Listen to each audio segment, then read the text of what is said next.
नमस्कार प्रणाम। हम खेसारी लाल यादव सबके गोड़ छुके गोड़ लगतनी। अपना देश में अजीब सिस्टम हो गई आज के डेट में, चाहे वो महाराष्ट्र होके, बिहार होके, यूपी होके, चाहे कोनो राज्य होके, मंदिर के गेट ना खोली लेकिन रैली टाइम से निकल जाता। बताई ब्यास लोग के प्रोग्राम के परमिशन नहीं खे, लेकिन ये लोग के हल्का कह जाला बाबू नॉमिनेशन टाइम से हो जाता। का सिस्टम आ गइल बा बताई। हमनी के माई के पूजा करे खातिर भी सरकार से परमिशन लेके पूजे के पड़ी। अब बताई कि खिसियाई कि ना खिसियाई करे ब्यास देवी की तो पंडाल ने खस लागे दे तो खिसियाई ना होई हे कन्फ्यूज माई देख के इंदरा संग मोतिया बमराइल जे बैठल प्रशासन। देवी मैया जिंदाबाद जिंदाबाद जिंदाबाद। होई हे कन्फ्यूज माई देख के इंदरा संग मोतिया बमराइल जे बैठल प्रशासन।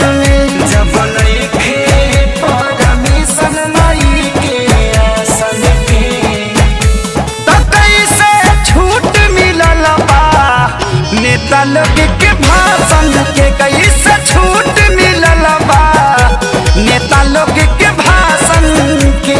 देवी मैया जिंदाबाद जिंदाबाद जिंदाबाद। अरे भैया जिंदाबाद जिंदाबाद जिंदाबाद। अड़हुल फुलवा कहाँ चढ़ेगा,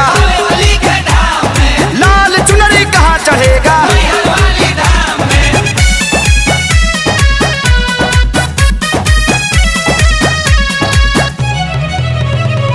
रैली में भरल लोगवा से कोना कोना, पूजा में जुटबो तो हो जाई कोरोना।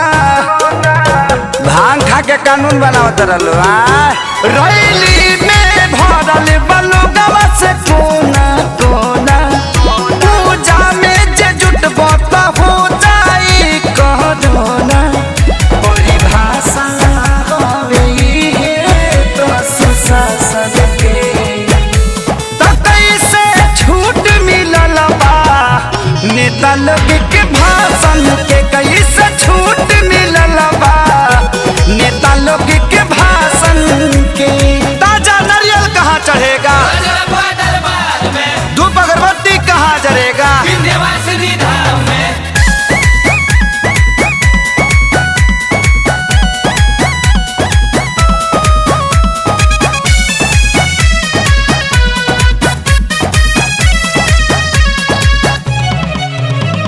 सोनू विकास बाना से पलो गवा लागल, यादव राज कुंदन सरकार भइल बा पागल।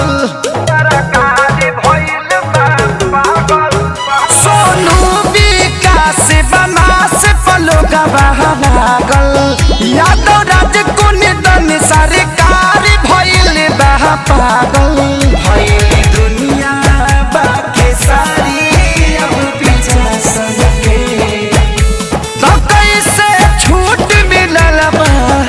नेता लोग के भाषण के, कोई से छूट मिलल बा नेता लोग के भाषण के।